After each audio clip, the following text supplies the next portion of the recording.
Olá amigo, você é muito bem-vindo ao canal Embaixadores. É bom tê-lo aqui para nós estudarmos mais uma vez juntos a Palavra de Deus. No vídeo de hoje nós queremos dar continuação ao estudo que nós estamos fazendo sobre as 7 trombetas do Apocalipse. Se você ainda não assistiu a parte 1 desse conteúdo, eu vou colocar o card aqui em cima para que você possa assistir essa primeira parte. É muito importante, tá bom? É a introdução, vai te contextualizar a respeito de quando na história acontece o cumprimento das 7 trombetas, porque a partir de hoje nós vamos fazer o estudo a partir da segunda trombeta, tudo bem? Se você já assistiu a parte 1, continua com a gente aqui, nós vamos começar agora o nosso estudo. Vamos aqui para a tela? Então vamos acompanhar a exposição desse tema.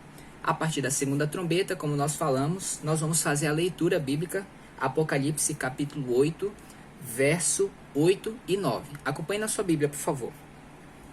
O segundo anjo tocou a trombeta, e uma como que grande montanha, ardendo em chamas, foi atirada ao mar, cuja terça parte se tornou em sangue. E morreu a terça parte da criação que tinha vida existente no mar, e foi destruída a terça parte das embarcações. Vamos entender isso aqui, amigos? Vamos entender o significado? Então vamos lá. O que significa uma montanha ardendo em chamas? Mais uma vez, a gente precisa lembrar que a informação foi passada por Deus para João, um judeu lá do primeiro século, e ele tinha toda uma cultura em que ele estava inserido. E Deus transmitiu essa mensagem a ele dentro da cultura dele, tá? Nós temos muitas evidências disso dentro do próprio Apocalipse. E de acordo com a Bíblia, né, também que ele tinha até aquele momento. Então, na cultura de João, o que significava uma montanha na época dele? Coloquei aqui 2 passagens que ajudam a gente a entender isso. A primeira delas é Jeremias, capítulo 51, verso 25. Olha o que diz aqui. Eis que eu sou contra ti, ó monte que destróis, diz o Senhor que destróis toda a terra. Contra quem Deus está falando aqui?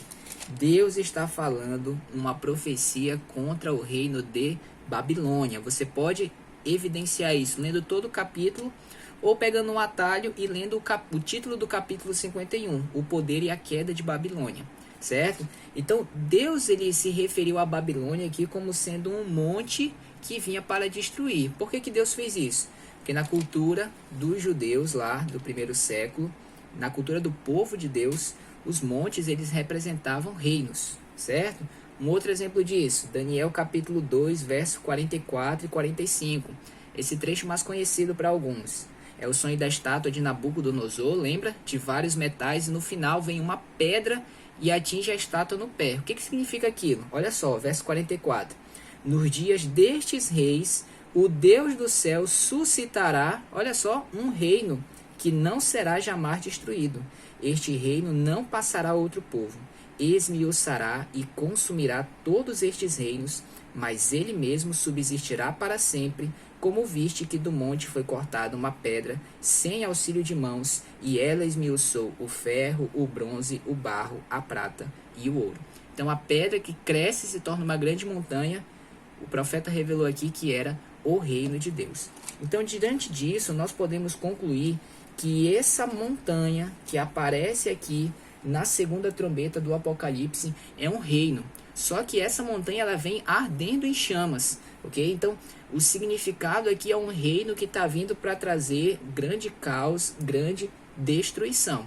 E aí a profecia segue explicando que essa montanha ela foi atirada ao mar e a terça parte do mar se torna em sangue porque as criaturas morrem, certo? O mar já é uma figura um pouco mais conhecida, né, dos símbolos proféticos. O que representa o mar dentro da profecia? Água, né? O que representa? Apocalipse 17, verso 15. As águas que viste, onde a meretriz está assentada, são povos, multidões, nações e línguas. Então, as águas representam povos e multidões, certo? Então, ela ser atirada ao mar, essa montanha ardendo em chamas, ser atirada ao mar, representa um reino que vem com muita fúria e ele ataca a população, ataca o mundo, certo? Os habitantes do mundo. Então, em que momento da história a gente pode comprovar isso daqui? Seguindo a linha do tempo das trombetas, conforme a gente viu a primeira, a destruição de Jerusalém, feita pelo Império Romano. E agora o que acontece? Então nós temos visto, vários teólogos têm visto a segunda trombeta como sendo um cumprimento da invasão dos bárbaros sobre Roma ocidental, que professava, no período em que ela foi invadida, ter a fé cristã, certo? Então, veja só que coisa interessante, como o paralelo da história segue perfeito aqui. Eu vou já mostrar aqui para vocês embaixo aquela questão do princípio divino do castigo vir sobre um povo e depois sobre o povo que foi usado para punir esse povo. Vamos entender isso aqui melhor mais para frente. Quero dar mais uma informação para você interessante aqui. Na segunda trombeta, ele fala que foi destruída a terça parte das embarcações. O que significa as embarcações dentro da profecia? Apocalipse 18, verso 11, ajuda a gente a entender, olha. Sobre elas choram e pranteiam os mercadores da terra, porque já ninguém compra a sua mercadoria. Aqui está falando da queda de Babilônia. E fala aqui que os mercadores choram, ninguém compra da sua mercadoria. Então eles faziam negociação, tinham poder econômico. Verso 19 do mesmo capítulo. Lançaram pó sobre a cabeça e chorando e pranteando gritavam: ai, ai da grande cidade, na qual se enriqueceram todos os que possuíam, veja só, navios no mar, à custa de sua opulência, porque em uma só hora foi devastada. Então você percebe aqui, ele fala que se enriqueceram aqueles que possuíam navios. Então, aqueles que têm navios, os navios, eles representam o poder econômico, o poder de comercializar e adquirir riqueza, certo? Quando a cena do navio, quando o símbolo do navio aparece aqui na segunda trombeta, dizendo que foi destruída a terça parte das embarcações, e isso está ligado a poder econômico, a poder de comércio, significa que o comércio foi afetado. E de acordo com a interpretação que nós estamos dando aqui, foi um ataque feito à economia do Império Romano.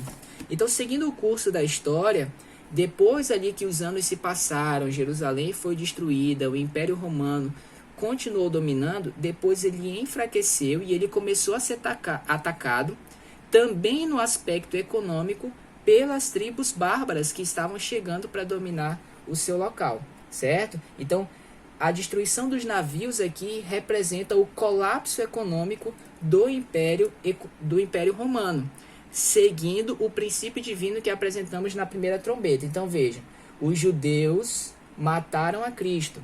Então Deus usou um povo para punir os judeus. Quem foram? Os romanos. Os romanos destruíram Jerusalém. E aí, seguindo o princípio divino, depois Deus usa um povo para punir o povo anterior. Ou seja, Deus usou os bárbaros para punir os romanos. E por que ele fez isso? Porque este povo, Roma, que professava ser cristã, tinha uma fé corrompida, estava em pecado, uma relação ilícita entre a igreja e o Estado, certo? Então, em pecado, por eles estarem em pecado, eles sofreram o juízo divino, dessa vez aplicado pelas invasões dos bárbaros, certo? Aqui a gente vê o paralelo importante em relação a profecias anteriores que dão essa sequência, tudo bem? Na estátua de Daniel, nos 7 animais de Daniel capítulo 7, a sequência: Babilônia, Medopérsia, Grécia, Roma imperial, depois aparecem os bárbaros e depois vem o papado, certo? Então, as trombetas aqui, elas seguem este mesmo curso da descrição profética, certo? Olha só, a gente vai, aqui na tela eu coloquei para vocês um mapa da divisão do Império Romano. Muitas pessoas elas não entendem isso aqui. Então aqui, olha, aqui onde é a bota, tá vendo aqui como se fosse o formato de uma bota? Aqui é onde hoje é a Itália. As cores amarela e rosa, lilás, enfim, elas representam todo o território do Império Romano. Porém, depois do imperador Constantino, o Império Romano foi dividido em duas partes. Então, a parte amarela aqui, Roma Ocidental, e a parte rosinha aqui, Roma Oriental. Essa parte que é atacada na segunda trombeta foi Roma Ocidental. A capital Roma do Império, ela foi atacada pelos bárbaros, certo? Eles chegaram ao colapso do poder econômico e eles acabaram caindo para o domínio dos bárbaros. Olha que essa informação aqui é interessante, olha. Os vândalos, que era uma das tribos bárbaras, sob Genserico, com piratas, por volta do ano 428 até 468 d.C., saqueavam e atacavam portos dos romanos e seus navios. Isso levou o império à queda. O imperador Majoriano tentou combate se preparando por 3 anos. Perdeu toda a sua frota por traição de seus súditos.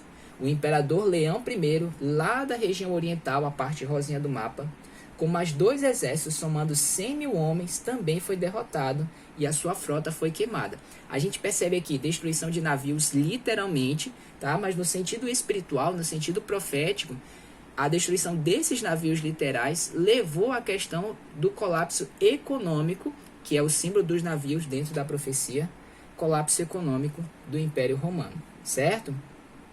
Mais uma informação, Rômulo Augusto foi o último imperador de Roma ocidental, a parte amarela. Após ele renunciar, o Senado e o Consulado de Roma ainda existia, mas praticamente sem nenhuma autonomia. Estes enviaram carta a Constantinopla, a outra capital de Roma, Roma Oriental, dizendo abrir mão de escolher seu monarca. E assim eles estavam reconhecendo que estavam falindo como poder.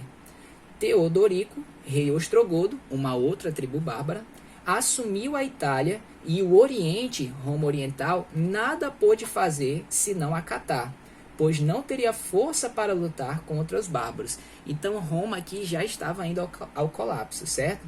Belisário, general de Justiniano, deu fim ao Senado e Consulado em 541 d.C. Então lembre, as trombetas elas são juízos vindo da parte de Deus a um povo que está em pecado e também chama a consagração. Aqui Roma, que estava no nome, né, professando a fé cristã, vivia na verdade uma religião que era a Babilônia, né? Misturava cristianismo com paganismo. Isso não era do agrado de Deus. E apesar de Deus ter tido paciência, esse povo acabou sofrendo o juízo divino. Deus chamando o seu povo à consagração. Certo? Muito bem, vamos para a terceira trombeta agora. Verso 10 e 11. O terceiro anjo tocou a trombeta, e caiu do céu sobre a terça parte dos rios e sobre a fonte das águas uma grande estrela, ardendo como tocha. O nome da estrela é Absinto, e a terça parte das águas se tornaram em absinto, e muitos dos homens morreram por causa dessas águas, porque se tornaram amargosas. Vamos entender isso aqui, amigos? Primeira coisa que aparece aqui interessante é uma estrela, né? E essa estrela, o nome dela é Absinto. Ela cai sobre as águas e fala que as águas se tornaram amargas. Então, o que significa a estrela dentro da profecia? Aqui nós temos 2 significados possíveis, tá bom? Lucas capítulo 10, verso 18, diz o seguinte para nós, olha só. Mas ele lhes disse, eu vi a Satanás caindo do céu como um relâmpago, certo? Em algumas traduções é possível você encontrar a palavra estrela. Diante dessa informação, alguns acreditam que essa estrela que aparece na terceira trombeta pode ser uma referência a ele, certo? Outra possibilidade, Judas capítulo 1, verso 12 e 13. Só tem um capítulo, né? Diz assim, olha. Estes homens são como rochas submersas em vossas festas de fraternidade, banqueteando-se juntos, sem qualquer recato. Pastores que a si mesmos se apacentam, nuvens sem água impelida pelos ventos, árvores em plena estação dos frutos destes desprovidas, duplamente mortas, desarraigadas, ondas brávias do mar, que espumam as suas próprias sujidades, estrelas errantes, para as quais tem sido guardada a negridão das trevas para sempre. Essa passagem aqui de Judas está falando sobre líderes religiosos que se desviam do seu compromisso de fidelidade com Deus. E uma das coisas que é usada para descrever esse tipo de pessoa é o termo estrelas errantes, certo? Então nós já sabemos que dentro da profecia Estrela significa mensageiro, e pode ser um mensageiro celestial, um anjo, certo? Mas se a palavra estrela tiver com algum adjetivo de cunho negativo, como é o caso da terceira trombeta, pode significar alguém que se apostatou da verdade, um enviado do inimigo. Então a possibilidade aqui para essa estrela que aparece na terceira trombeta, ou é uma representação de Satanás, ou é a representação de algum mensageiro religioso, mas não que está ao lado de Deus. Por quê? Porque o nome dessa estrela é Absinto. E nós sabemos que dentro das profecias o nome ele representa o caráter. Então o caráter dessa estrela, desse mensageiro, é Absinto. E o que significa Absinto? Amargura. Agora, olha que interessante o texto de Deuteronômio, capítulo 29, verso 18. Olha só. Para que entre vós não haja homem, nem mulher, nem família, nem tribo cujo coração hoje se desvie do Senhor, nosso Deus, e vá servir aos deuses dessas nações, para que não haja entre vós raiz que produza erva venenosa e amarga. Então, o que era algo amargo aqui para o povo de Deus? Era uma pessoa que se desviava do Senhor para servir a outros deuses, ou seja, alguém que apostatou de sua condição. Então, uma estrela com o nome Absinto significa um mensageiro que tem um caráter amargo, alguém que se apostatou do seu relacionamento com Deus. Certo? Pode ser Satanás? Pode. Mas pode ser os seus líderes que têm aparência religiosa, mas ensinam coisas erradas? Também pode. Certo? As duas possibilidades aqui são plausíveis para a interpretação. E aí essa estrela, pessoal, é dito que ela cai sobre as fontes das águas também, né? Fonte das águas e águas. O que significa isso? Então vamos para a Bíblia mais uma vez. Jeremias capítulo 2, verso 13. Porque 2 males cometeu meu povo. A mim me deixaram o manancial de águas vivas. E cavaram cisternas rotas que não retêm as águas. Então, quem é usado aqui para representar o próprio Deus? Manancial de águas vivas. Fontes de águas. Certo? Interessante, não é? João capítulo 7, verso 37. No último dia, o grande dia da festa, levantou-se Jesus e exclamou: se alguém tem sede, venha a mim e beba. Interessante. Jesus, a água da vida. Isaías capítulo 12, verso 3. Vós com alegria tirareis água das fontes de salvação. Então você percebe aqui que os rios, fonte das águas, sempre é algo que está relacionado a Deus, principalmente uma fonte pura, né, que produz vida para a pessoa, que dá saúde para ela. Então os rios e as fontes das águas é um local que promove vida, é a fonte da verdade. E essa estrela amarga, apóstata, esse mensageiro apóstata, caiu sobre os rios e as fontes das águas.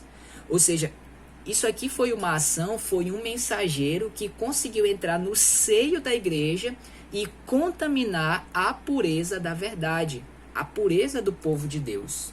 E aí diz que os homens morreram por causa dessas águas que se tornaram amargas. Só que não cremos ser uma morte literal, mas sim uma morte espiritual. Porque a verdade foi contaminada com o erro, certo? Isso foi passado para os homens e agora os homens estavam sendo desencaminhados da verdade. Estavam morrendo porque a verdade havia sido contaminada.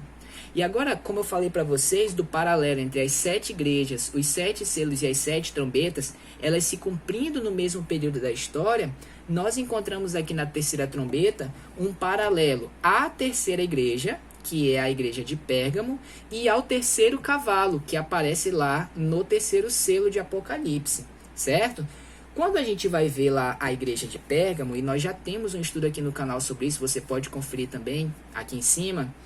Lá a igreja de Pérgamo é a igreja que surge após o período de perseguição de Roma, quando Constantino se converte ao cristianismo. E a palavra Pérgamo, ela significa altura, elevação. A igreja deixou o status de perseguida para virar a igreja do Estado, a igreja estatal, mas a um preço muito caro, porque a igreja precisou abrir mão de certas partes da verdade para que ela se juntasse com o imperador que era pagão, certo? Então a verdade foi contaminada em Pérgamo, o mesmo cenário que está aparecendo aqui na terceira trombeta, certo? Lá nos selos, o terceiro selo, que é o cavalo preto, você deve lembrar, o primeiro cavalo ele é branco, simboliza a pureza da igreja de Deus. O terceiro cavalo, então, vem o branco, vem o vermelho, o segundo, e o terceiro é preto, ou seja, aquela pureza, ela já se perdeu. Então, é justamente esse período em que o povo de Deus começa a se misturar com o Estado e a religião de Cristo vai sendo maculada, a verdade. Então, Satanás, ele contaminou a pura doutrina da igreja medieval, a igreja cristã que Cristo tinha estabelecido, certo? No livro Grande Conflito, na página 42, Ellen White comenta o seguinte: Satanás, portanto, formulou seus planos para guerrear com mais êxito contra o governo de Deus. Antes ele perseguia e matava. Agora ele fez novos planos para obter mais sucesso. E qual foi o plano dele? Hasteando sua bandeira na igreja cristã. Agora ele se infiltrou dentro do povo de Deus.